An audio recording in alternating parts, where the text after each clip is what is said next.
बिस्मिल्लाहिर्रहमानिर्रहीम। Dear students, अस्सलाम वालेकुम। दुआ है कि आप सब लोग अल्लाह के फजल करम से बखैर आफ़ियत हों। अब आजकल हम लिमिट ऑफ अ फंक्शन जो है उसकी डेफिनेशन हमने सीखी थी, और इसके अलावा प्रीवियस लेक्चर में हमने कुछ जो है एग्जांपल्स की थी। तो बेसिकली जो हम करते थे वो ये था कि अगर फॉर गिवन एप्सिलॉन आपके पास डेल्टा जो है अवेलेबल हो, तो फिर हम कहते थे कि किसी क्लस्टर पॉइंट सी के ऊपर जो गिवन एल था वो आपके फंक्शन जो है उसकी लिमिट हो जाता था। ठीक है जी। तो यही होता था हमेशा कि आपने एक ऑर्बिटरी एप्सिलॉन लेके उसके अगेंस्ट डेल्टा फाइंड करना होता था। जैसे फॉर एग्जांपल हमने कुछ एग्जांपल्स की थी कि अगर कांस्टेंट फंक्शन है तो उसके लिए कोई भी एप्सिलॉन हो तो आप कुछ भी पॉजिटिव रियल नंबर ले लें, वो डेल्टा के तौर पे काम करेगा। For any greater than zero delta आपके पास वो कंडीशन जो थी लिमिट वाली वो सेटिस्फाई हो जाती थी। और फिर हमने एक एग्जांपल की थी कि अगर आपके पास फंक्शन है जैसे y is equal to x है या f of x is equal to x, तो उसमें कोई भी एप्सिलॉन गिवन हो वही डेल्टा बन जाता है। ठीक है। और इसके अलावा हमने और भी जैसे मेरे ख्याल में वो अ, देख लेते हैं। रेसिप्रोकल वाला शायद था, और उसके अलावा स्केयर वाला, इनके लिए हमने किया था। तो उसको देखते हैं। हाँ जी, ये था आपका, हाँ, कि when f of x is equal to x हो तो इसमें आपका डेल्टा वही हो जाता है जो एप्सिलॉन है। फिर स्केयर वाला था कि अगर f of x is equal to x square हो, जैसे इसमें h of x is equal to x square लिखा होगा, तो आपके पास डेल्टा जो था वो क्या था, that was minimum of one and given epsilon over two times mod of the cluster point plus one हमेशा एग्जिस्ट करेगा, क्योंकि हर एप्सिलॉन के अगेंस्ट ये चीज़ हमेशा एग्जिस्ट करेगी, वन हमेशा एग्जिस्ट करेगा, उनका मिनिमम हमेशा एग्जिस्ट करेगा।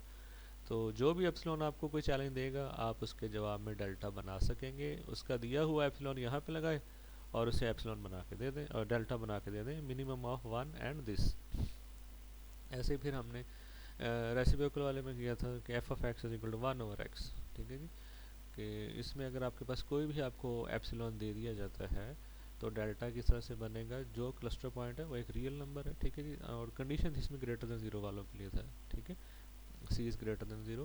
तो delta will be the minimum of half of the cluster point, half of square of cluster point into epsilon. तो आपको जब भी कोई चैलेंज एप्सिलॉन अवेलेबल हो यहाँ पे उसको लगाएं, जिस क्लस्टर पॉइंट की बात हो रही है वो लगाएं, उनका मिनिमम जो है that will serve you as delta. तो इस तरह से जो भी एप्सिलॉन चैलेंज होगा आप उसको सॉल्व कर लेंगे, आप डेल्टा जो है वो बना के दे देंगे। ठीक है जी। तो इस तरह इस एग्जांपल को आपने मैंने खुद करने के लिए दिया था। इसमें आपने देखा होगा कि डेल्टा जो है वो इन दो का इन्फीमम था कि जो भी चैलेंज गिवन है एप्सिलॉन यहाँ पे लगाएं, जो दो नंबर्स बन जाएंगे इनका इन्फीमम निकाल लें। ठीक है जी। अच्छा, नेक्स्ट है सिक्वेंशियल क्राइटेरियन फॉर लिमिट्स। ठीक है, कि अगर आपके पास स्टेटमेंट ये है कि f जो है is a real valued function. ठीक है, real valued function defined on this domain is also a subset of R and let C be a cluster point of this set. ये A जो है इसका क्लस्टर पॉइंट है। Then following are equivalent, कि हम ये कहेंगे कि क्लस्टर पॉइंट C के ऊपर f की लिमिट L होगी। अगर ऐसा है तो फिर क्या होगा, for every sequence x n in a, के एक्स एन में जब भी कोई ऐसी ए में एक्स एन की जब भी ऐसी सीक्वेंस बनाई जाएगी जो कि सी को कन्वर्ज कर रही होगी, और सीक्वेंस में सी नहीं यूज़ करना, ये पूरी सीक्वेंस की टर्म्स जो है they are different from c for all n, then the sequence जो कि इमेज सीक्वेंस है एफ एक्स एन, जिनकी एक्स एन जो है डोमेन में थी उसके ऊपर एफ अप्लाई किया, ये इमेज सीक्वेंस होगी, it will converge to l. तो अगर ये लिमिट्स जो है क्लस्टर पॉइंट सी के ऊपर एफ की एल है तो हर वो सीक्वेंस एक्स एन जो कि सी को कन्वर्ज करती हो और उसकी टर्म्स जो हैं they are different from c, image sequence हमेशा एल को कन्वर्ज करेगी। और अगर ये वाली प्रॉपर्टी हो कि जब भी आपकी डोमेन में कोई ऐसी सीक्वेंस ली जाए डिफरेंट फ्रॉम सी हो उसकी टर्म्स और वो सी को कन्वर्ज कर रही हो, और उस सीक्वेंस की जो इमेज सीक्वेंस है एफ एक्स एन वो कन्वर्जेंट हो एल को, तो एल ही लिमिट होगा एफ की at the cluster point c. ठीक है जी। तो टू साइडेड प्रूफ है, एक साइड को हम अज्यूम करेंगे जी होल्ड करती है और दूसरी जो है उसको आप प्रूव कर देंगे। अच्छा, वन इम्प्लाइज टू। हम सबसे पहले एज्यूम कर लेते हैं कि एफ़ की limit at the cluster point c जो है वो एल है, और ये प्रूव करते हैं, उसको निकाल के देंगे एक ऐसी सीक्वेंस एक्स एन जिसकी टर्म्स डिफरेंट फ्रॉम सी हैं और वो सी को कन्वर्ज कर रही है, और सॉरी ये ले लेंगे और शो करेंगे कि इसकी इमेज सीक्वेंस जो है वो एल को कन्वर्ज कर रही है। ठीक है, तो सबसे पहले आपने ये अज्यूम कर लिया कि एफ की limit at the cluster point c is l, और अब एक ऐसी सीक्वेंस ली है एक्स एन जिसकी टर्म्स डिफरेंट फ्रॉम सी है और वो सी को कन्वर्ज कर रही है, और रह गया जो प्रूव करना है वो आपने ये करना है कि इमेज सीक्वेंस जो है इट कन्वर्जेस टू एल। ठीक है जी, तो अज्यूम करें g f has limit l at the cluster point c, और सपोज किया x n is a sequence in a with limit c, sequence जो है इसकी लिमिट सी है, एंड एक्स एन जो सीक्वेंस की टर्म्स हैं they are different from c for all n. अच्छा, करने वाला काम क्या है, प्रूव हमने क्या करना है, we must prove that the sequence image sequence, ठीक है, f x n converges to l, तो ये कन्वर्जेंस इस्टेब्लिश करनी है। ठीक है जी, यही आपका पार्ट जो है वो टू है। आपने वन को ले लिया है कि होल्ड करता है, और टू को प्रूव करेंगे, फिर कन्वर्स में टू को जो है वो लेंगे और वन को इक्वलेंट है, यानी कोई वन होल्ड करेगा तो टू भी होल्ड करेगा, और टू होल्ड करेगा तो वन होल्ड करेगा। ठीक है जी। अच्छा जी, अब आपके पास जो है वो रह गया है कि आपने इमेज सीक्वेंस को प्रूव करना है कि इट कन्वर्जेस टू एल। तो कन्वर्जेंस की डेफिनेशन एस्टैब्लिश करने के लिए करते क्या हैं, ठीक है जी, थोड़ा सा अपने जहन में लेके आए क्या करते हैं जी। जब कन्वर्जेंस की डेफिनेशन आपने एस्टैब्लिश करनी हो, एक आर्बिट्रेरी एप्सिलॉन लेके एक बैरियर तलाश करते हैं, और आप बताते हैं जी कि इस बैरियर से ऑनवर्ड जो सीक्वेंस के टर्म्स हैं उनका डिस्टेंस जो भी आपकी लिमिट बनने जा रही है जो चीज़, उससे लेस देन एप्सिलॉन रहेगा। ठीक है जी, तो यहाँ भी आपने बिल्कुल क्लासिकल वे में एप्सिलॉन से शुरू करेंगे, let epsilon greater than zero पे गिवन। ठीक है जी, अब आपके पास सबसे पहले लिमिट की डेफिनेशन लेना है, क्योंकि आपने कहा है कि at cluster point c definition sorry उसकी जो लिमिट ऑफ एफ है वो एल है। तो अगर एप्सिलॉन कोई आप आर्बिट्रेरी लेते हैं तो आपके पास by definition of limit of a function at c there will exist a delta greater than zero such that this holds. ये आपके पास डेफिनेशन है, बुक में लिखी हुई है, दोबारा से देखना चाहें देख ले कि क्लस्टर पॉइंट सी के ऊपर जो लिमिट है एफ की वो एल कब होगी कि अगर फॉर गिवन एप्सिलॉन, कोई भी एप्सिलॉन आप को चैलेंज गिवन हो, जैसे भी आपने एग्जांपल्स की थी, आपको डेल्टा मिल जाएगा whenever x minus c mod greater than zero less than delta, आपके पास f of x minus l जो है इसका मॉड जो है वो लेस देन एप्सिलॉन होगा। ठीक है जी। अच्छा जी, अब आपके पास आपने डेफिनेशन कन्वर्जेंस की लगानी है सीक्वेंस एक्स एन के लिए। आपको पता है कि एक्स एन सीक्वेंस, ठीक है, एक कन्वर्जेंस आपको गिवन है कि सीक्वेंस एक्स एन सी को कन्वर्ज कर रही है, और दूसरी कन्वर्जेंस आपने प्रूव करनी है। वो क्या है जी, वो आपने प्रूव करना है कि जो इमेज सीक्वेंस है f x n this converges to l. ठीक है, एक चीज़ अवेलेबल है, दूसरी आपने बना के देनी है। ठीक है जी, सही है।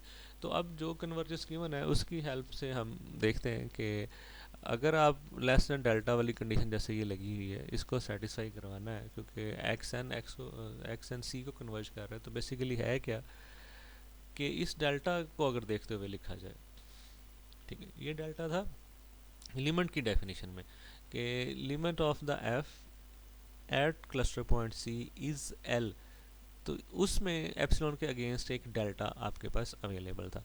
अब कन्वर्जेंस की डेफिनेशन में जहाँ एप्सिलॉन होता है, जैसे कन्वर्जेंस की डेफिनेशन आप सीक्वेंस की कन्वर्जेंस, वहाँ पे इस डेल्टा को रख के आपने करना है कि बेसिकली अब आप क्या करते हैं जी कि आप सीक्वेंस की टर्म्स जो हैं, जो सीक्वेंस सी को कन्वर्ज कर रही है, उनका डिस्टेंस लेस देन डेल्टा बनाना है। ठीक है, वैसे तो एप्सिलॉन बनाते थे ना, यहाँ पे अब हमें एक डेल्टा मिल चुका है, क्योंकि हमने एक चेन जो है उसको आपस में जोड़ना है, चेन बनानी है।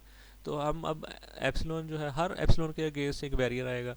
इन पर्टिकुलर आपने एप्सिलॉन वो लिया है जो यहाँ पे डेल्टा था, तो इसी को आपने यहाँ पे लगा दिया कि अगर एक्शन कन्वर्ज कर रही है सी को, जो कि यहाँ पे आपने लिखा हुआ है सीक्वेंस एक्शन जो है वो सी को कन्वर्ज कर रही है। ठीक है, ये गिवन है आपको।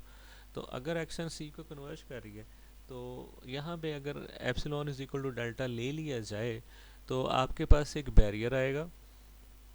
ठीक है, we shall obtain a natural number की डेल्टा, कि जब आपके सीक्वेंस की टर्म्स के number greater than equal to K delta, ठीक है, ग्रेटर देन इक्वल टू भी लिख सकते हैं, इक्वलिटी भी होती है।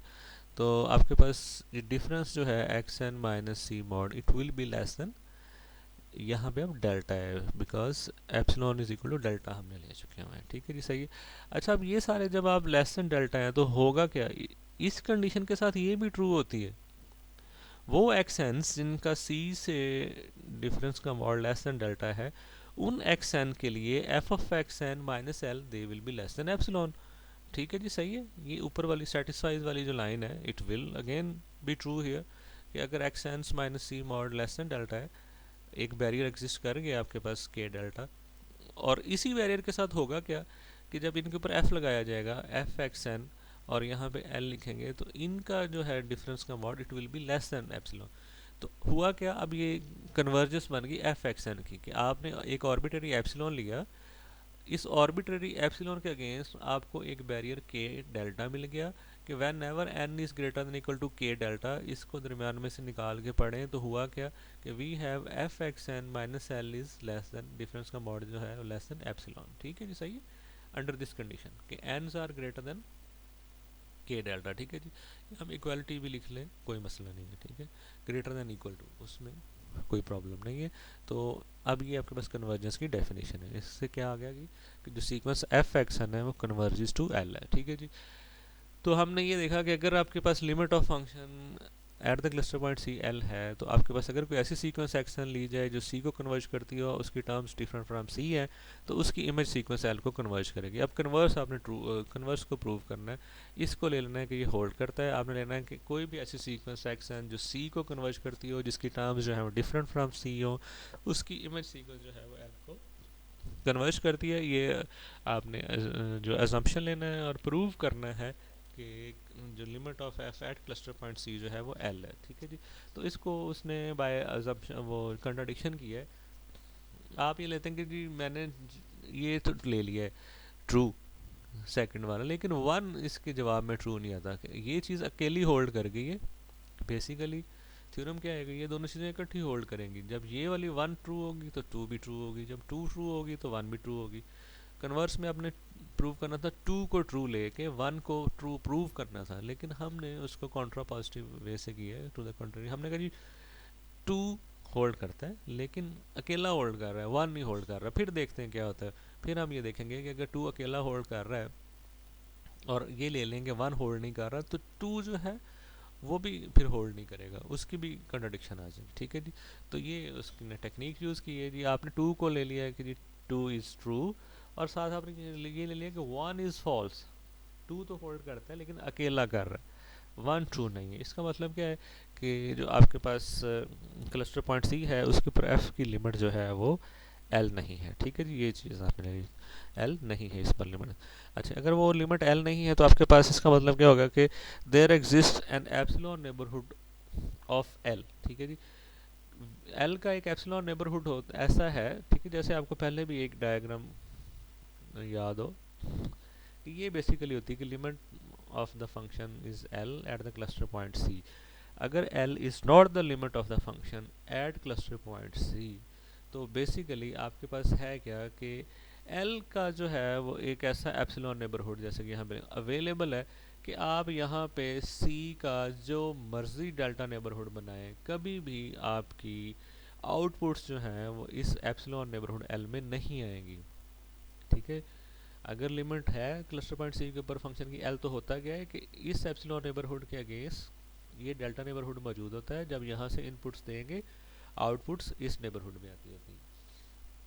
और अगर जो है आपके पास फंक्शन जो है उसकी लिमिट एल नहीं है एट क्लस्टर पॉइंट सी, तो फिर मैं जो मर्जी जहाँ पर नेबरहुड बनाने की कोशिश करूँ मेरी आउटपुट्स इस एप्सिलॉन नेबरहुड में नहीं आएंगी। यही चीज़ उसने वहाँ पे लिखी है, ठीक है जी। इसको देखते हैं उसने किन किन वर्ड्स के साथ इसको लिखा है जी। ये लिखा है कि अगर लिमिट जो है वो एल नहीं है तो देन होगा कि आपके पास there exist an epsilon not neighbourhood of L, के एक ऐसा नेबरहुड है एल का कि no matter what delta neighbourhood of C we pick, सी का कोई भी डेल्टा नेबरहुड बना लें, there will be at least one number x delta ठीक है जी, उस नेबरहुड जो आपने सी के ऊपर बनाया उसमें कोई ना कोई एक प्रॉब्लम चाइल्ड ऐसा अवेलेबल है, उसमें एक ना एक एक्स डेल्टा उस नेबरहुड के अंदर मौजूद होगा कि उसकी आउटपुट एप्सिलॉन नेबरहुड से बाहर होगी।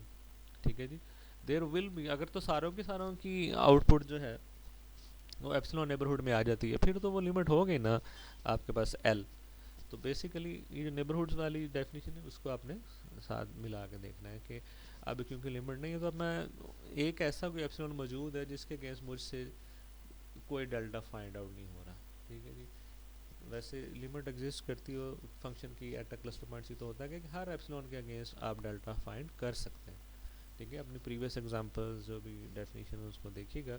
लेकिन अब सूरत हाल क्या है जी कि लिमिट एल नहीं है at the cluster point c, तो होगा क्या, होगा ये कि अब कोई ऐसा एप्सिलॉन नॉट मौजूद है जिसके अगेंस्ट आपसे डेल्टा फाइंड नहीं हो रहा। आप जब भी डेल्टा लेते हैं उसमें कोई ना कोई ऐसा पॉइंट नेबरहुड के अंदर डेल्टा नेबरहुड में आ जाता है कि जब आप उसके ऊपर एफ अप्लाई करते हैं तो वो आपकी जो आउटपुट बनती है वो एप्सिलॉन नेबरहुड से बाहर निकल जाती है, उसमें नहीं आ रही। ठीक है जी, तो ये इसमें लिखा हुआ है कि आप जो मर्जी डेल्टा पिक करें, ठीक है जी,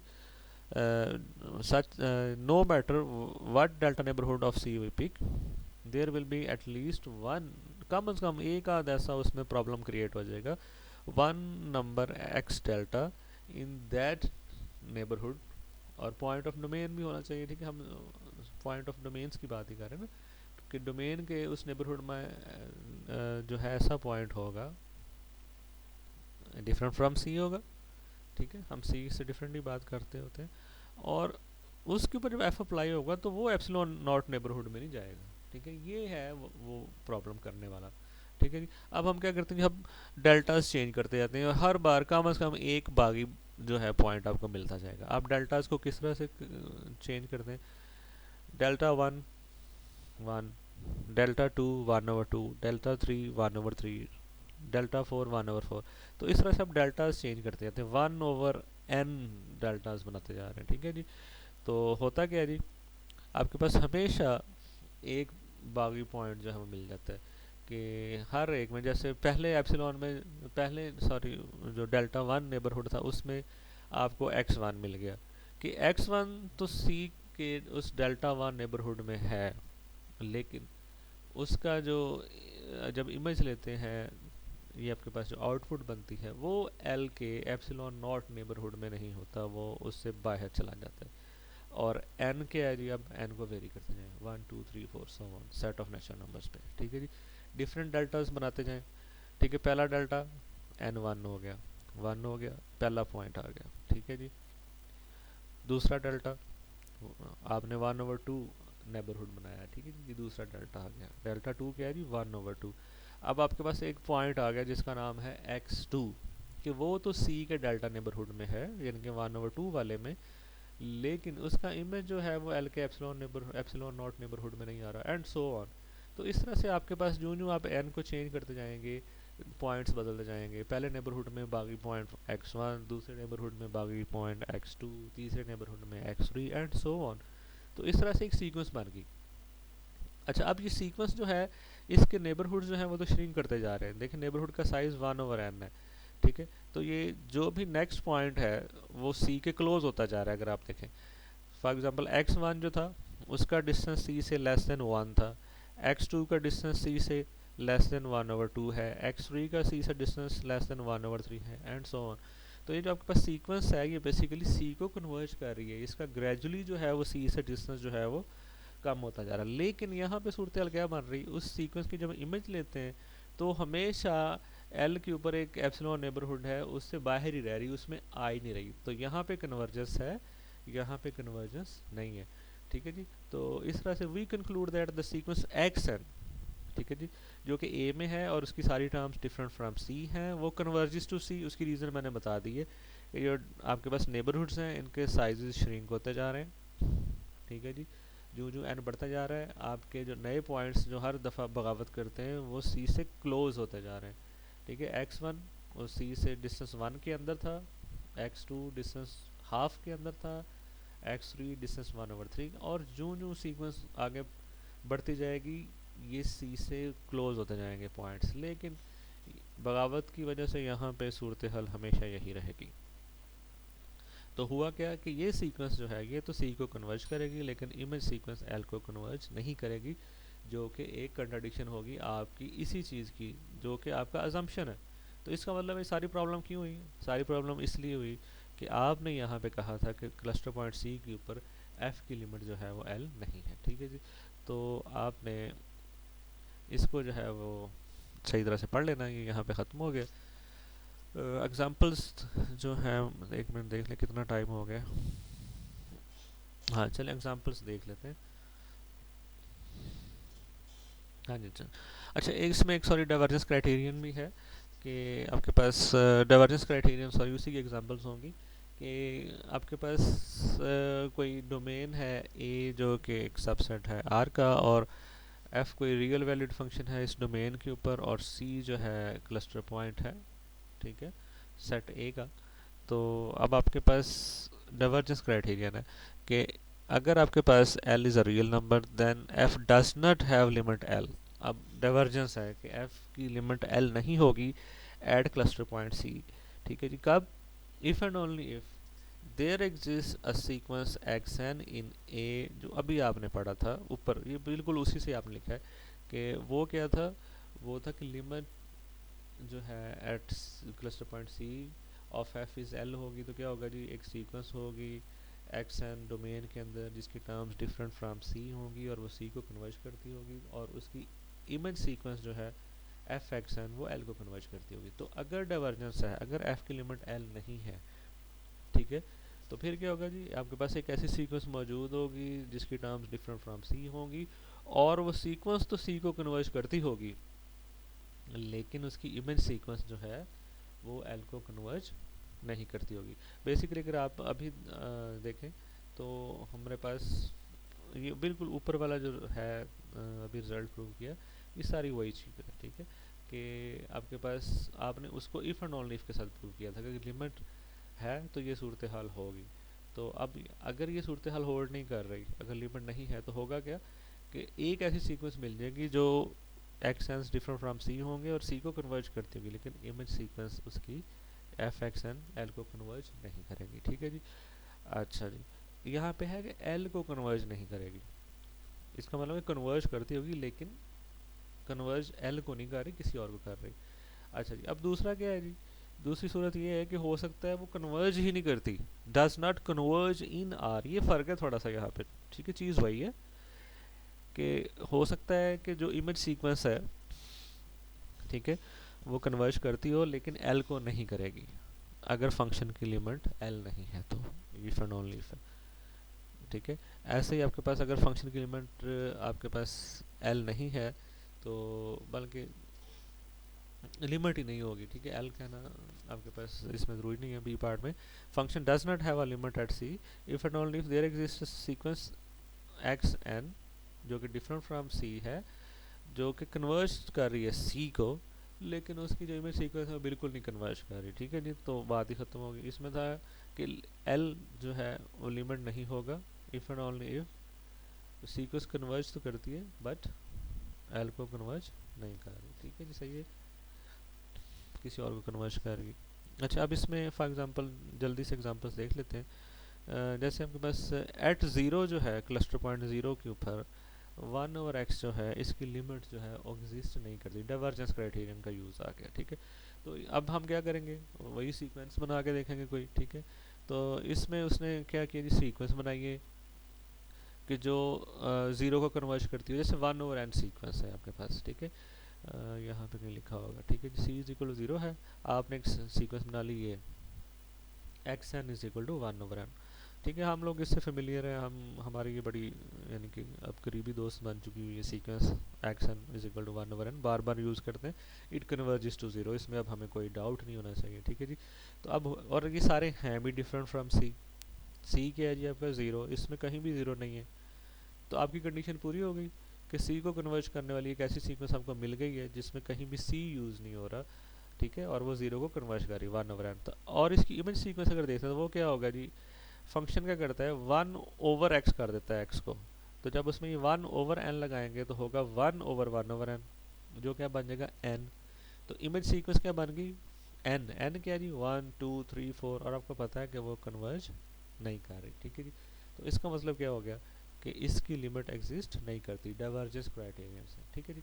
अच्छा, साथ नेक्स्ट भी सिंपल ही है, इसको भी देख लेते हैं, फिर बाकी चले बाद में देख लेंगे कि ऐसी जीरो के ऊपर सिग्नम फंक्शन जो है उसकी लिमिट जो है वो भी एग्जिस्ट नहीं करती। सिग्नम फंक्शन ये होता है कि जीरो को तो वो जीरो पे मैप करता है, और उसके बाद जितने भी पॉजिटिव रियल नंबर हैं उनको वन पे, और जितने नेगेटिव रियल नंबर्स हैं उनको नेगेटिव वन पे।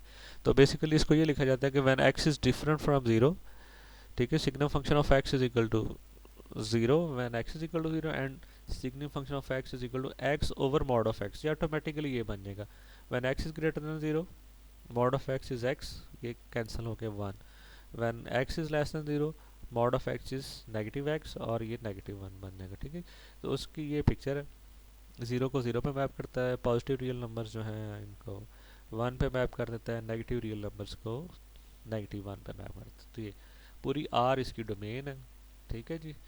ज़ीरो को ज़ीरो पे, ग्रेटर देन ज़ीरो सारे वन पे, नेगेटिव रियल नंबर्स सारे नेगेटिव वन पे। तो this is the signal function, और आपने शो करना है, प्रूव करना है कि इसकी लिमिट एट ज़ीरो जो है वो डज नॉट एग्जिस्ट, ठीक है जी। तो उसके लिए अब दोबारा से वही जो सीक्वेंस वाली सूरत हाल इसने बनाई है कि उसने एक सीक्वेंस ले ली है, x n is equal to negative one की पावर एन ओवर एन, ठीक है जी। ये वही सीक्वेंस जैसे वन ओवर एन है ना, उसकी ऑल्टरनेटिंग सीक्वेंस है कि इसका एक पॉइंट जो है वो पॉजिटिव साइड पे, दूसरा नेगेटिव पे, लेकिन ये फाइनली ज़ीरो में ज़ीरो को कन्वर्ज कर जाती है। उसके हर नेबरहुड, ज़ीरो का जो भी एप्सिलॉन नेबरहुड बनाएंगे, एक सर्टन नंबर ऑफ टर्म्स के बाद सारी की सारी उस नेबरहुड में एंटर हो जाएंगी, और कुछ उस नेबरहुड में ज़ीरो से लेफ़्ट पे शामिल होंगी, कुछ उस नेबरहुड में ज़ीरो से राइट पे शामिल होंगी, ठीक है जी। यानी कि ऑल्टरनेटिंग होना, यानी कि ये भी कंसेप्ट क्लियर कर लें कि ऑल्टरनेटिंग सीक्वेंस होने का यहाँ पे ये मतलब नहीं है कि ये ऑल्टरनेट कर रही है तो एक दफ़ा पॉजिटिव साइड पे नेगेटिव साइड पे तो कन्वर्ज नहीं करेगी, ठीक है। ये हमेशा ज़ीरो के हर नेबरहुड में एंटर हो जाएगी, ठीक है। कुछ पॉइंट्स लेफ्ट पे, कुछ राइट्स पे जाते जाएंगे, लेकिन ये कन्वर्ज करेगी। तो नेगेटिव वन की power n over n, this is a sequence x n which converges to your c zero. अब सी जो है आपका ज़ीरो है, उसको कन्वर्ज करने वाली एक सीक्वेंस आपने बना ली है, ठीक है। अच्छा, अब इसकी इमेज सीक्वेंस देखते हैं जी। हाँ जी, अब आपके पास जब एक्स एन के ऊपर आप अपना सिग्नम फंक्शन लगाते हैं तो होगा क्या, ठीक है। Signum of x n is negative one की पावर एन, ठीक है। या तो वो वन या नेगेटिव वन, वन या नेगेटिव वन, ठीक है। अब ये कन्वर्ज नहीं कर रही, ये जो आपके पास नेगेटिव वन के पावर एन सीक्वेंस है ना, ये कन्वर्ज नहीं करती, ठीक है। हमें पता है क्या है जी, negative one one, negative one one, इसकी कोई लिमिट नहीं है, ठीक है। तो अब एक ऐसी सीक्वेंस मिल गई एक्स एन जो सी को कन्वर्ज कर रही है, लेकिन उसकी इमेज सीक्वेंस जो है, ठीक है, वो कन्वर्ज नहीं कर रही, ठीक है। तो चले बस ठीक है, इसको इतना ही रखिएगा इंशाल्लाह। बाकी एग्जांपल जो है, बल्कि आप एग्जांपल सी जो है ये आपने खुद से जो है पढ़ लेनी है, ठीक है जी। ये आपके हवाले। ओके जी, अल्लाह हाफिज़।